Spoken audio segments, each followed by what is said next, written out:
Bismillahirrahmanirrahim. Assalamualaikum warahmatullahi wabarakatuh. Gimana kabarnya anak-anakku? Semoga hari ini kalian sehat semua. Kali ini kita akan belajar melalui video pembelajaran. Walaupun kita belajar melalui menerapkan pembelajaran jarak jauh, tapi tidak memutuskan untuk semangat kita terus belajar. Tahun ajaran baru telah tiba. Jangan sampai COVID-19 ini memutuskan untuk kesempatan kita terus belajar dan belajar. Tentang konsep video pembelajaran kali ini akan membahas tentang konsep pembelajaran PJOK secara daring. Untuk itu anak-anakku, ikuti video pembelajaran kali ini.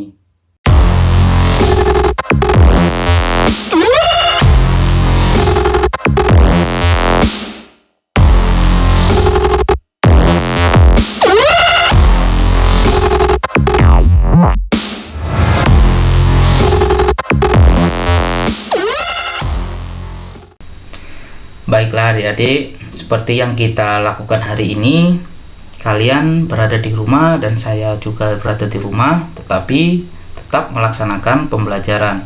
Nah, mengenai konsep pembelajaran jarak jauh dalam mata pelajaran pendidikan jasmani, olahraga dan kesehatan, ada beberapa esensi mengenai tentang kompetensi yang harus dicapai.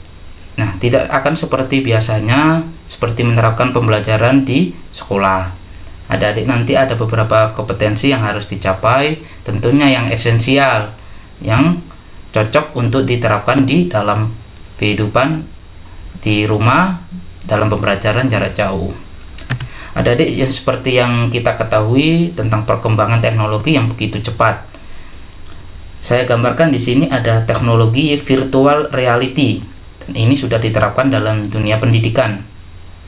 Teknologi virtual reality dalam dunia pendidikan, dengan adanya teknologi virtual reality ini, pelajar mengalami pengalaman belajar yang lebih mengesankan.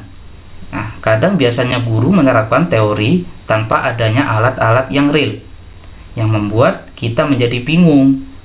Dengan pemanfaatan teknologi ini, pelajar akan merasakan suatu barang seperti melihat nyata. Ini yang dinamakan dengan teknologi virtual reality. Nah, kalian nanti dengan perkembangan seperti ini pasti akan mengalami nanti dengan menerapkan sebuah alat teknologi virtual reality ini. Anak-anakku, pendidikan jasmani, olahraga dan kesehatan itu sangat menyenangkan jika diterapkan. Nah, kita saat ini menghadapi paradigma baru dan mengubah konsep belajarnya. Nah, konsep belajar ini diterapkan yang dengan berbasis siswa bugar berkarakter.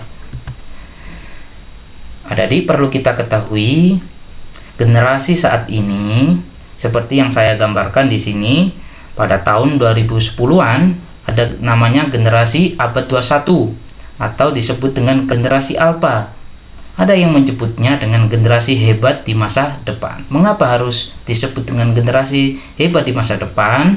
Nah, disebutnya generasi hebat di masa depan yang kemudian pada tahun 2045 nanti muncullah generasi Indonesia emas. Tapi sebelum itu saya akan membahas tentang generasi alpha dulu nih. Nah, kalian lahir di tahun berapa ini? Nah, kalau kalian lahir di tahun 2010-an, berarti kalian masuk generasi alpha, yaitu generasi si kecil yang mereka adalah generasi yang sudah terbiasa dengan teknologi informasi. Sejak lahir, mereka sudah hidup di dunia perkembangan teknologi yang sangat pesat. Kecanggihan teknologi sekarang ini telah menjadi sarana dan sumber belajar bagi kita semua.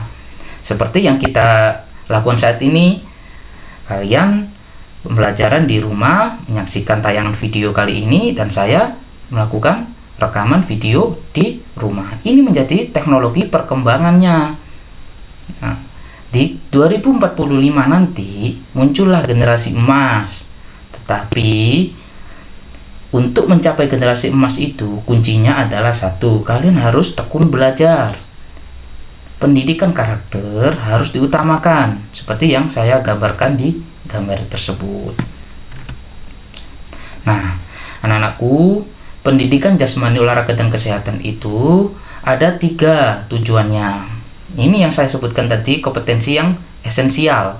Yang pertama, bertujuan untuk meningkatkan potensi fisik. Meningkatkan potensi fisik sangatlah penting untuk sistem imunitas daya tahan tubuh. Perannya sangat penting, tentunya dalam menjaga kesehatan.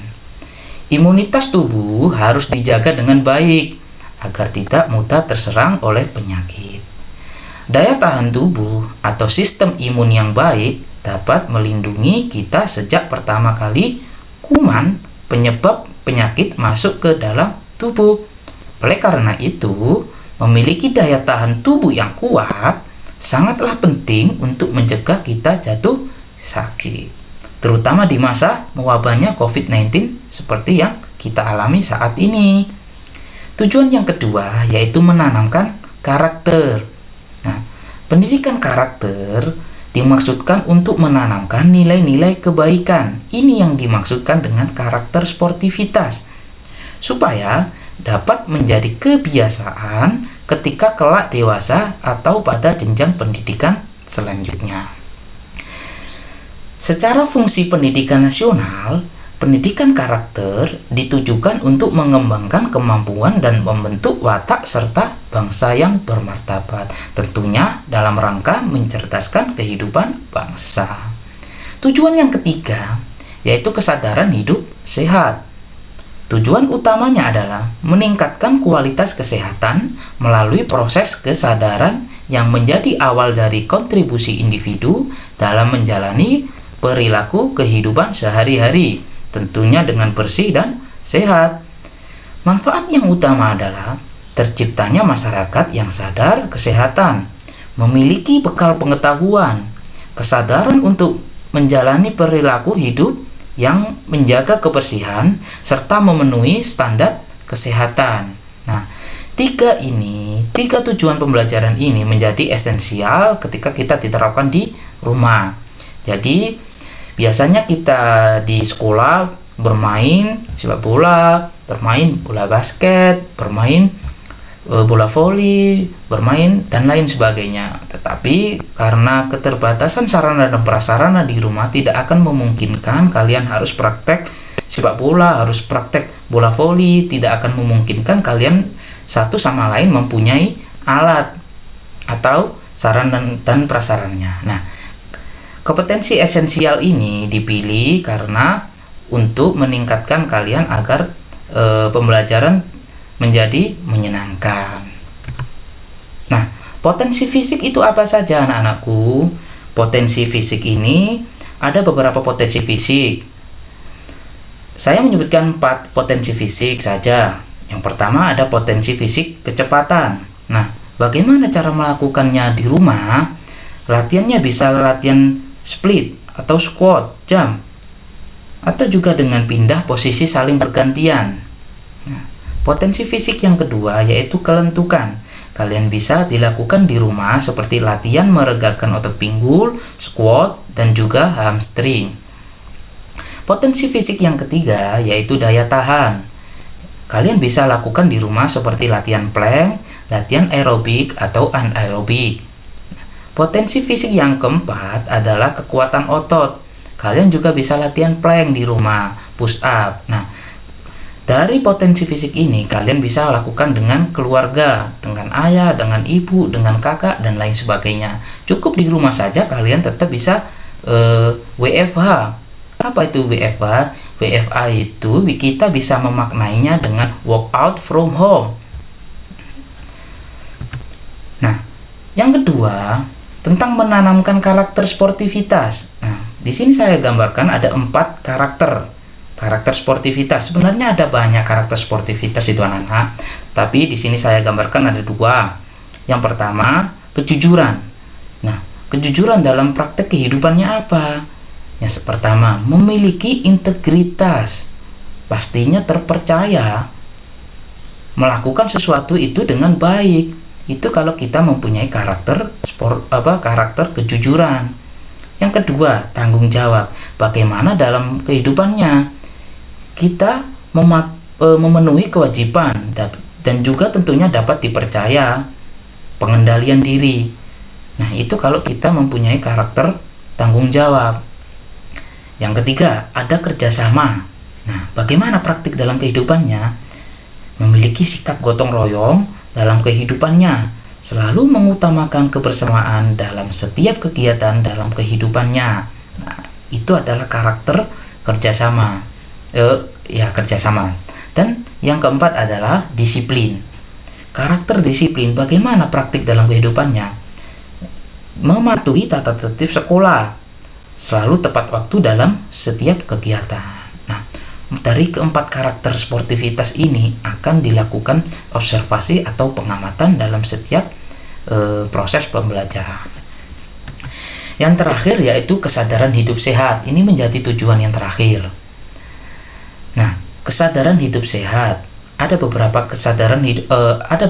hidup sehat itu ada beberapa macam. Ini saya gambarkan 6. Yang pertama, pola makan sehat, bergizi dan seimbang. Yang kedua, pemeliharaan alat reproduksi. Yang ketiga, ada bahaya merokok. Yang keempat, tentang kesehatan diri. Yang kelima, ada penyakit menular. Dan yang terakhir, yang keenam adalah demam berdarah. Nah, dari keenam pola hidup sehat ini akan kita bahas satu persatu di dalam pertemuan selanjutnya, termasuk juga potensi fisik dan juga karakter sportivitas. Nah, bagaimana proses pembelajaran dan penilaian penjas orkes itu? Nah, kalau penilaian itu dilakukan secara daring, memuat 3 tujuan tadi tentunya. Yang pertama berkaitan dengan potensi fisik, yang kedua berkaitan dengan kesadaran hidup sehat, dan yang ketiga tentang observasi atau pengamatan karakter sportivitas yang dimaksudkan tadi. Nah, dalam proses pembelajaran dan penilaian penjas orkes dilakukan di rumah secara daring maupun luring, dengan meliputi aspek yang pertama yaitu afektif berkaitan dengan sikap, yang kedua yaitu kognitif berkaitan dengan pengetahuan, dan yang ketiga aspek psikomotor yang berkaitan dengan keterampilan. Nah, media pembelajaran penjas orkes, kalian tidak perlu bingung bagaimana caranya saya mengirimkan tugas, bagaimana caranya proses pembelajaran penjas orkes itu ketika diterapkan pembelajaran jarak jauh. Nah, kalian tidak perlu bingung. Seperti yang saat ini kita lakukan dalam proses pembelajaran penjas orkes, akan banyak mengakses dari tayangan YouTube. Peserta didik atau kalian semuanya, siswa-siswaku, bisa berdiskusi dengan guru pembelajaran atau guru pembelajar melalui dengan WhatsApp. Bisa melalui dengan WhatsApp, Telegram, dan lain sebagainya.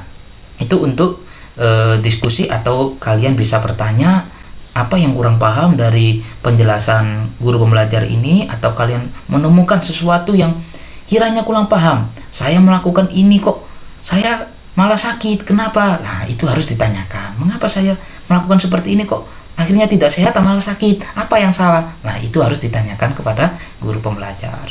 Nah, yang kedua, penilaian akan dikirim melalui Google Formulir. Nah, ini menjadi tantangan baru buat kalian. Jangan kalian anggap, dengan diterapkannya pembelajaran jarak jauh ini menjadi kebingungan buat kalian. Nah, kebingungan itu akan membuat kalian juga akan merasa bingung dan pusing nantinya. Makanya, mintalah orang tua, kakak, atau yang lain untuk mendampingimu ketika kalian melakukan proses pembelajaran. Tetapi jangan sampai ketika ada penilaian dari Bapak Ibu guru, kalian meminta jawaban dari orang tua. Nah, itu masuk dalam observasi apa? Masuk dalam observasi kejujuran seperti yang tadi saya jelaskan di beberapa slide tadi. Nah, itu adik-adik mengenai tentang media pembelajaran penjas orkes. Nah, sekian penjelasan dari saya mengenai konsep pembelajaran penjas orkes. di mana kalian nanti akan melakukan aktivitas-aktivitas penjajal cash tetap berada di rumah.